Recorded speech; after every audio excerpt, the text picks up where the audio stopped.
I grew up in a typical suburban neighborhood in Atlanta, Georgia. Tree-lined streets, minivans in driveways, backyard barbecues every summer. My dad, David Thompson, was a high school history teacher, kind but quiet, always avoiding conflict. Mom passed from ovarian cancer when I was 12, leaving Dad devastated and me navigating teen years alone. He remarried when I was 15. Brenda, a 38-year-old real estate agent with perfectly highlighted blonde hair, a southern drawl, and a smile that never reached her eyes. She had 2 kids from her first marriage, Katie, 13, and Ben, 10, both blue-eyed blondes like her.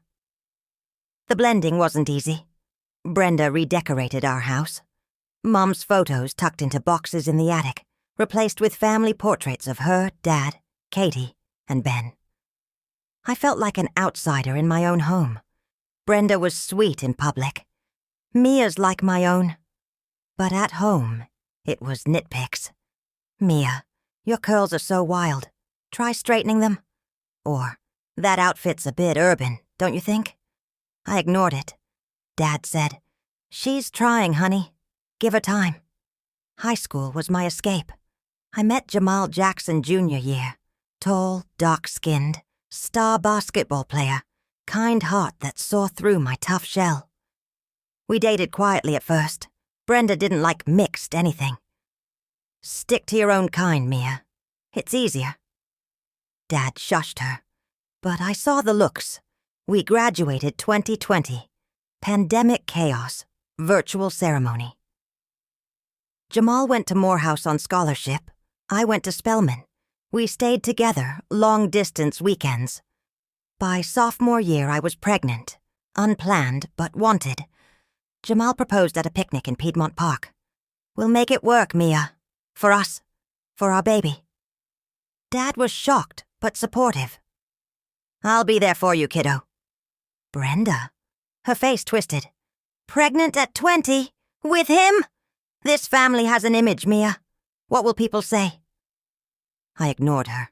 Married Jamal in a small courthouse ceremony. Dad, his parents, a few friends. Brenda didn't come. "Too busy," she said.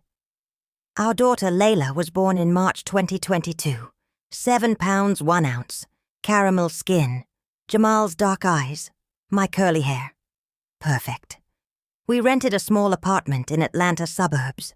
Jamal worked part-time coaching while finishing his degree.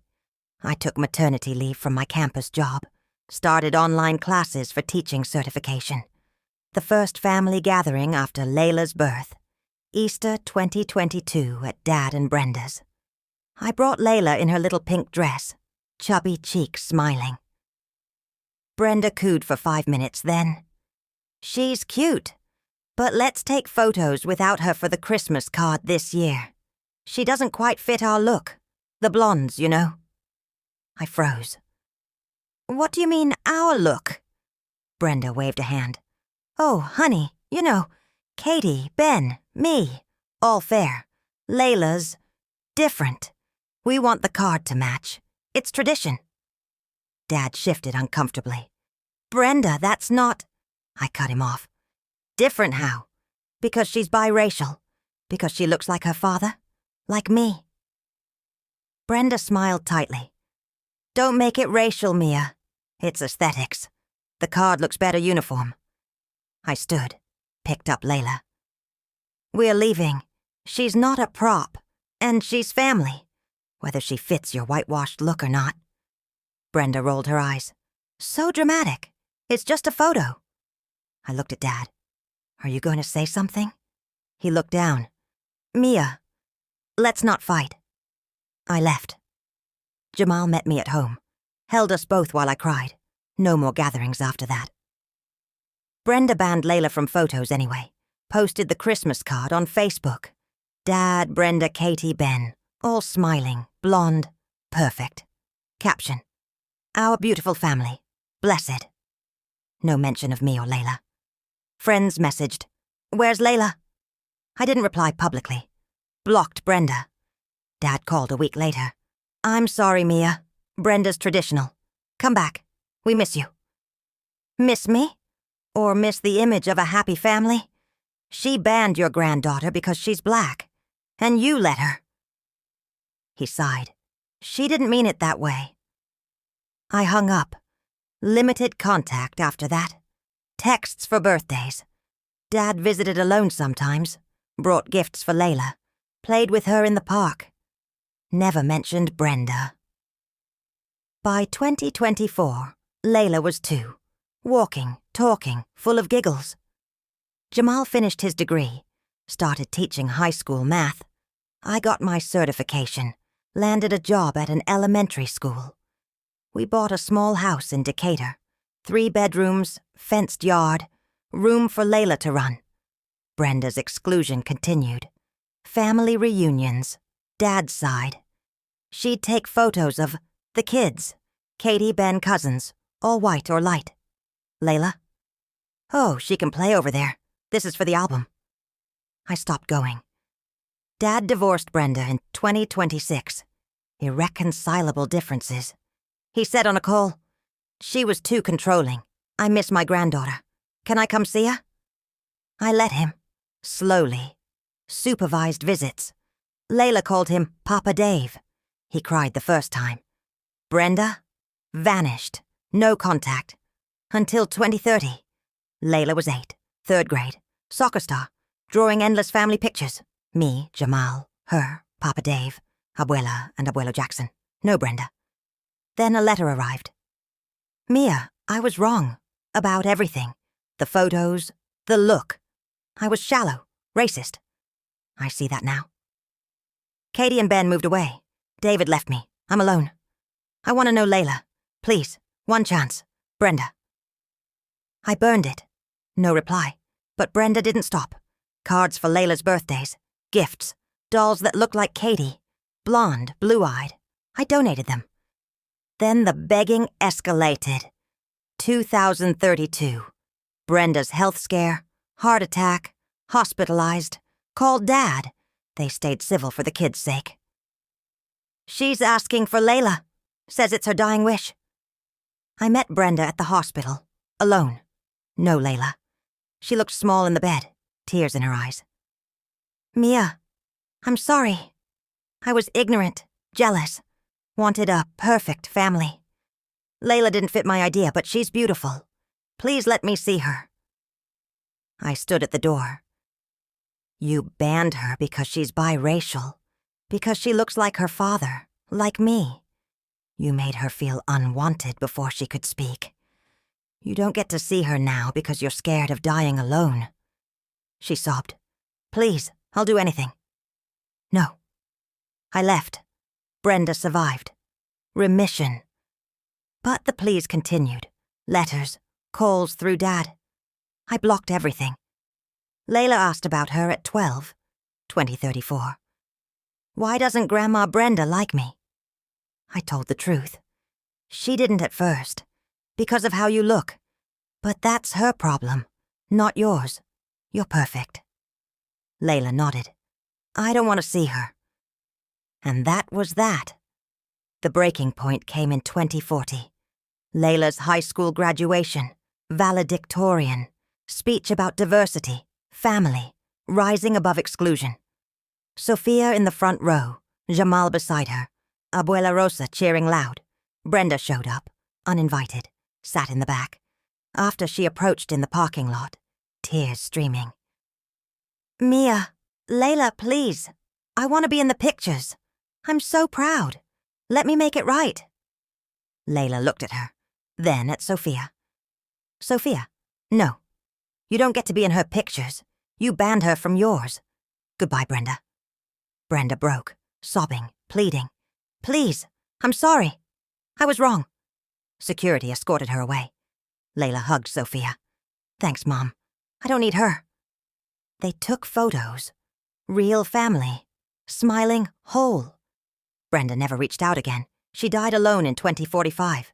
No family at the funeral. Sophia didn't go. Didn't send flowers. Just lived. With Izzy. Wait, Layla. With Jamal. With the family she built. The one that fit perfectly. Because look never mattered. Love did. Layla turned one in March 2023. First birthday party. Backyard at their rented apartment. Balloons, a smash cake. Jamal's parents flying in from Charlotte. A few daycare friends. Layla smeared frosting across her cheeks, giggled when Jamal pretended to eat her toes. Mia took 1,000 photos. No Brenda. No Dad. He was busy. Just love. Layla was a happy baby. Curly hair in tiny puffs. Jamal's dimples. Mia's hazel eyes. She babbled, Mama first, then Dada, then Baba, for Abuela Rosa. Daycare teachers called her Sunshine Girl. Mia worked full-time at the elementary school now. 3rd grade teacher, good benefits, summers off with Layla. Jamal coached middle school basketball, finished his master's in education. They bought their Decatur house in 2024. 3 bedrooms, backyard swing set, room for Layla to run. Brenda's exclusion became routine. Christmas cards arrived every year. Dad, Brenda, Katie, Ben, cousins, all smiling, fair-skinned, perfect family. Caption, Our crew, blessed. Layla never appeared. Mia shredded them. Facebook posts. Brenda at Katie's dance recital. Ben's football game. Family vacations to the beach. Caption, My beautiful kids. No mention of Layla. Ever. Mia never responded. Never liked. Never commented. Dad visited sporadically. Once every few months. He'd bring gifts, books, toys, sometimes money for Layla's college fund. He played with her in the park, pushed her on swings, called her my little sunshine. Layla loved him. Papa Dave. But asked once at age 4, Why doesn't Grandma Brenda come? Mia knelt. Grandma Brenda made a choice that wasn't kind. She didn't want to include you because of how you look. That hurt Mommy. So we keep distance to stay happy and safe. Layla thought, Because I'm brown? Mia's heart broke. Because she's wrong. You're beautiful exactly as you are, and we love you exactly as you are. Layla hugged her. Okay, I love you too, Mommy. No more questions after that. By 2027, Layla was 5, starting kindergarten, confident, kind, loved art and soccer. She drew family pictures, Mommy, Daddy, Abuela Rosa, Papa Dave, Jamal's parents, her best friend Aisha, no Brenda, no blank space. Dad divorced Brenda in 2026. Called Mia the next day. I couldn't take it anymore. She was controlling, racist. I should have left sooner. I'm sorry, Mia, for everything. Mia let him visit more. Supervised at first, then unsupervised park days. Layla adored him. Dad cried the first time she called him Papa Dave, without prompting. Brenda? Disappeared. No cards, no calls. Mia thought she'd finally accepted the boundary. She was wrong. Spring 2028. Layla turned 6, 1st grade. A letter arrived, postmarked Atlanta, no return address, Brenda's handwriting. Mia, I was wrong, horribly wrong. The photos, the look. I was shallow, jealous, scared of what people would say. Layla is beautiful. I see that now. Katie and Ben are grown, moved away. David left me. I'm alone. I want to know my granddaughter. Please, one chance. Coffee. I'll come to you. I'm sorry. Brenda. Mia read it once, then burned it in the sink.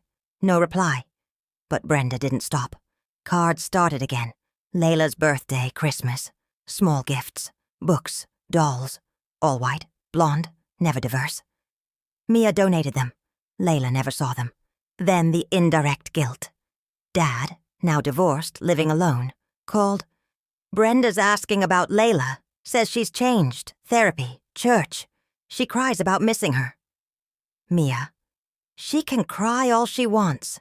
She banned Layla because she's biracial. That's not therapy. That's consequence. Dad sighed. She's getting old. Alone. What if she dies without knowing her? Then she dies knowing she chose exclusion over love. That's on her. Dad didn't push. He knew better. But Brenda escalated. Summer 2029. Layla's 7th birthday. A package arrived, directly to their house. Inside, a custom photo book titled Our Family. Photos of Katie, Ben, Dad, Brenda, all smiling, fair-skinned. One blank page at the end with a note. This page is for Layla. Please let me add her. I'm ready now. I was wrong. I love her. Brenda.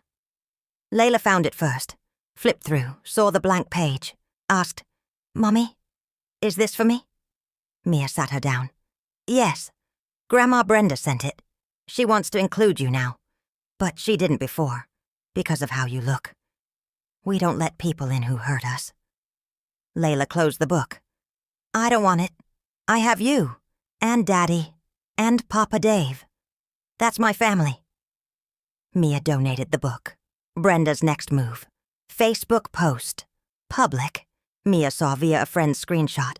Photo of the photo book. Blank page visible. Caption. And this page waits for my beautiful biracial granddaughter. I was wrong. I was ignorant. I'm sorry. I just want to love her. Please pray for us. Hashtag Grandma Regrets. Hashtag Forgiveness. Comments exploded. Church friends. Relatives. God forgives Brenda.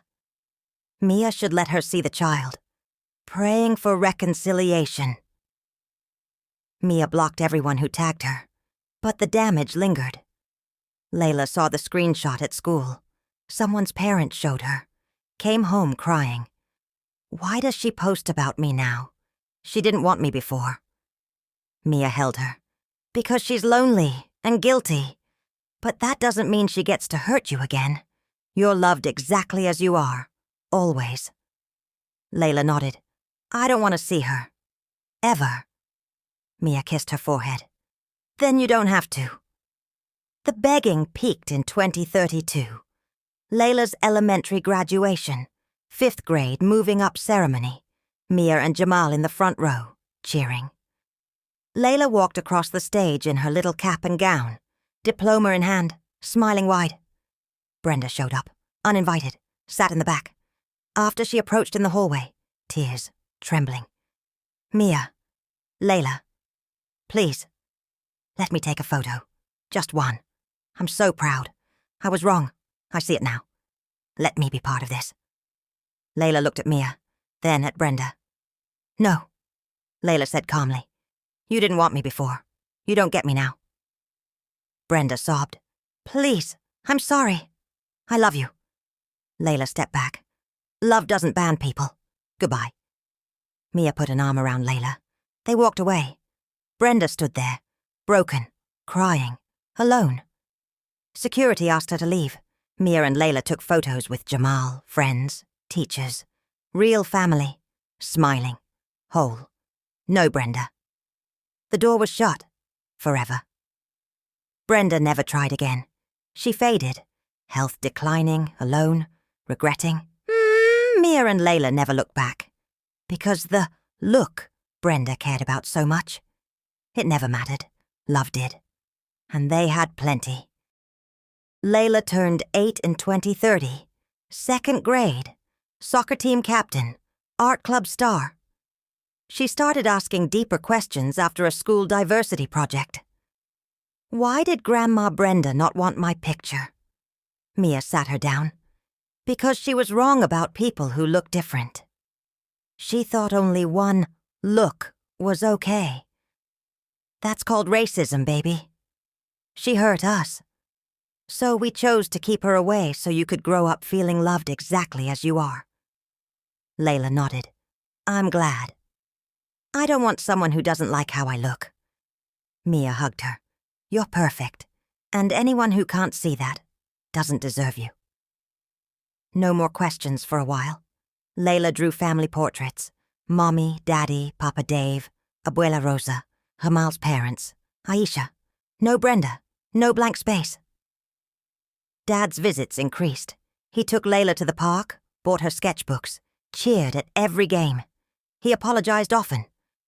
I should have stopped Brenda sooner. I was weak. I'm sorry.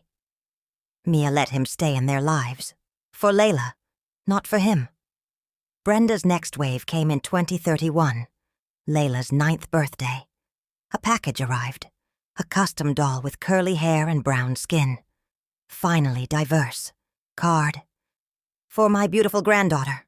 I see you now. I was blind. Please let me know you. I'm changing. Therapy. Church. I love you. Brenda. Layla opened it, looked at the doll, then at Mia. Can I keep her? If it makes you happy. But it's just a doll, not a person, not a promise. Layla kept the doll, named her Sunshine, played with her, but never asked to see Brenda. Mia donated the card. Brenda escalated again. Facebook posts. Mia saw screenshots from friends. Photo of the doll on the empty rocking chair. Caption: "This is for my biracial granddaughter I may never hold. I was racist, ignorant. I'm sorry. I just want to love her. Pray for us. Hashtag Grandma regrets." Comments: "Brenda, God forgives." Mia should let her see the child. Racism is learned. Change is possible. Mia blocked everyone who tagged her. Layla saw one screenshot at school. Came home quiet. "Mom, people are saying you should forgive her." Mia sat with her. "People don't live our life. They don't know how it felt when she said you didn't fit. You don't owe forgiveness to someone who hurt you. You owe yourself peace, and you're peaceful without her." Layla hugged her. "I am. I have you." The real escalation came in 2033, Layla's 11th birthday. A letter from Brenda, long, handwritten. "Mia and Layla, I'm dying inside, alone. Katie and Ben barely call. David's gone. I see now how cruel I was. The photos, the words. I was afraid of different, afraid of judgment. I lost everything. I want to meet Layla, just once. I'll come to you. Supervised, anything. I'm in therapy. I'm changing, please, before it's too late. Brenda." Mia read it to Layla, edited for age. Layla listened. Then, "I don't want to meet her. She hurt you. She hurt me before I knew her. I'm okay without her." Mia nodded. "Then that's the answer." No reply sent. Brenda's final push, 2034. Layla's middle school graduation, 8th grade moving up ceremony. Mia and Jamal in the front row. Layla walked across the stage, cap and gown, curls bouncing, smiling wide. Valedictorian speech about inclusion. Family isn't about looking the same. It's about loving the same. After Brenda appeared in the hallway, uninvited, trembling, tears streaming. "Layla. Mia. Please. Let me take one photo. Just one. I'm so proud. I was wrong. I see it now. Let me be part of this moment." Layla looked at her, then at Mia. Mia stepped forward, voice calm. "No. You banned her from your photos because she didn't fit. You made her feel less before she could speak. You don't get to be in hers now. Leave." Brenda sobbed. "Please. I'm sorry. I love her." Layla stepped up. "You didn't love me enough to include me then. You don't get me now. Goodbye." Brenda collapsed against the wall, crying, pleading. Security escorted her out. Mia and Layla took photos with Jamal, friends, teachers, real family, smiling, whole. Brenda never tried again. She faded, health failing, alone, regretting. Mia and Layla never looked back, because the look Brenda cared about, it never mattered. Love did, and they had plenty. Layla turned 12 in 2035. Middle school, soccer captain, art club president, straight A's. She started a small photography project. Faces of family, portraits of chosen families at school, diverse, joyful. Her teacher entered it in a district contest. It won first place. The winning photo, Mia, Hamal, Abuela Rosa, Papa Dave, and Layla, all laughing in the backyard. Caption: "Family is who shows up, every day." Mia framed it. hung it in the hallway. Brenda tried one last indirect reach in 2036, through Dad. He called Mia. Brenda's asking again, says she's in therapy, wants to apologize to Layla in person. She's getting older, alone. Katie and Ben rarely call. Mia. Tell her no. Layla decided, and I'm not reopening the door. Dad sighed. She's changed, really. Change doesn't erase the past. It just makes the present quieter. Dad didn't push. He respected Layla's choice. Visited for birthdays, soccer games, school plays. Layla called him Papa Dave with warmth. No mention of Brenda. By high school, 2037 to 2041, Layla was a force. Freshman year, varsity soccer starter. Sophomore year, started a diversity club. All faces welcome. Junior year, photography internship at a local magazine. Senior year, valedictorian. College acceptances to Howard, Spelman, and Emory. Full ride to all. She chose Spelman. Wanted a space where black women thrived. Graduation 2041. Layla walked across the stage. Cap and gown, curls high, smile bright. Speech. Family isn't about matching. It's about belonging. I'm biracial, black, proud, and I'm loved exactly as I am. Thank you to my parents, my grandparents, my friends, for showing me what real love looks like. Mia and Jamal in the front row, tears streaming. Abuela Rosa cheering loud. Papa Dave clapping hardest. Brenda showed up again, uninvited, sat in the back row. After the ceremony, she approached in the parking lot, older, frailer, tears already falling. Layla. Mia, please. Let me take one photo. Just one. I'm so proud. I was wrong. I see it now. Let me be part of this. Layla looked at her, then at Mia. Mia stepped forward, voice calm, lethal. No, you banned her from your photos because she didn't fit. You made her feel less before she could speak.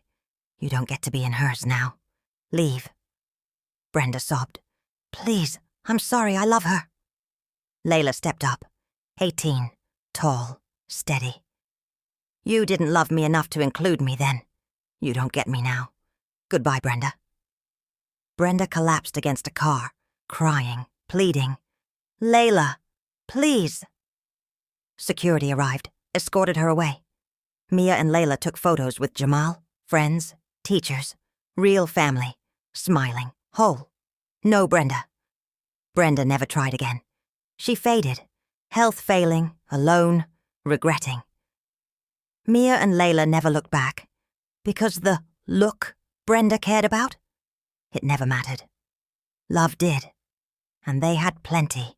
Layla thrived at Spelman, majored in photography and African American studies, joined the soccer club, intramural, started a campus photo series, Black Joy Unfiltered, portraits of black women, laughing, loving, existing. It went viral on campus socials. Graduated summa cum laude in 2045. Cap and gown, curls high, Mia and Jamal in the front row crying harder than anyone. Her first job, staff photographer for a black-owned magazine in Atlanta. Moved into a cozy loft downtown, called Mia every Sunday. Mom, I shot a cover today. The model cried when she saw the proofs. I thought of you. Mia visited often. Brunches, gallery openings, late-night talks about art and life. Layla dated seriously for the first time. Aisha, her childhood best friend, turned into a partner in 2047. They broke up amicably in 2049. We're better as sisters, but stayed close. Layla met her husband, Marcus, in 2050. Documentary filmmaker, kind eyes, quiet strength. Married in 2053. Small ceremony at Piedmont Park. Mia walked Layla down the aisle. Jamal gave a toast. To the girl who taught us love isn't about matching.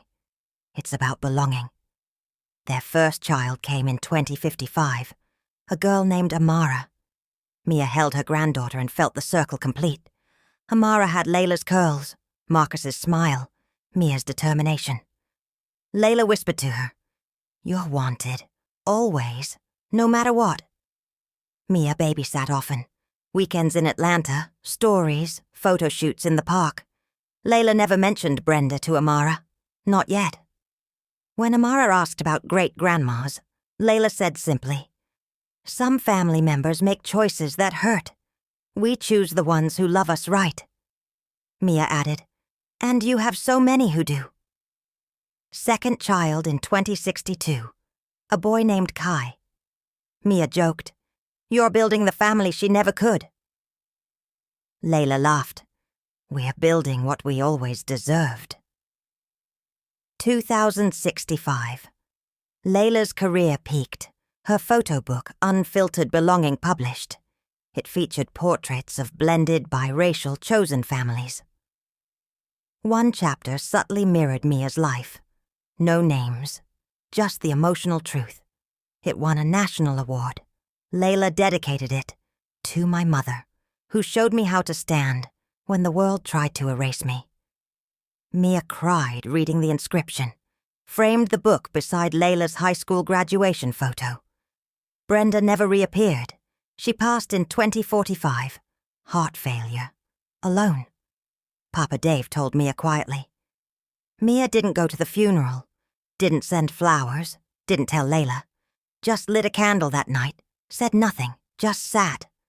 Layla asked once in 2056, age 34. "Mom, did Grandma Brenda ever try again after graduation?"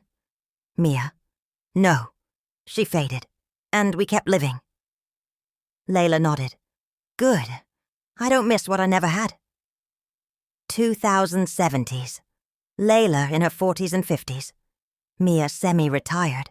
Went part-time mentoring new teachers. Started a small online group for mums dealing with toxic in-laws/grandparents. Boundaries are love. Anonymous stories shared. Tears shed. Strength found. She spoke at local schools. Protecting your child sometimes means protecting them from family. It's not cruel. It's love. Layla moved Mia closer. Guest room in their house. Mia declined. "I like my independence, but I'll come for dinner every Sunday." She did. Family dinners became sacred. Laughter, stories, Amara's photos projected on the wall. Kai's latest comic passed around. One quiet afternoon in 2075, Mia 73, she sat on Layla's porch with tea. Looked at old photos, 20-something Mia holding baby Layla, scared but determined. Then Layla at graduation, then Amara and Kai now. She whispered to the breeze, "You were wrong, Brenda. She fit perfectly. We fit perfectly. And you missed it all." No anger, just truth. Layla visited later that week, brought coffee and Amara's latest photo project, a series called Generations of Yes. One image, Mia holding Amara and Kai, all three laughing. Caption, "The ones who stayed." Mia framed it, hung it in her room. The legacy wasn't forgiveness. It was this. A daughter who never let her stepmother's rejection define her. A granddaughter who grew up knowing she was wanted, fiercely, fully, without conditions. A family built on choice, not exclusion. And a mother who finally understood. Sometimes the strongest love is the one that says no to the past, so the future can shine.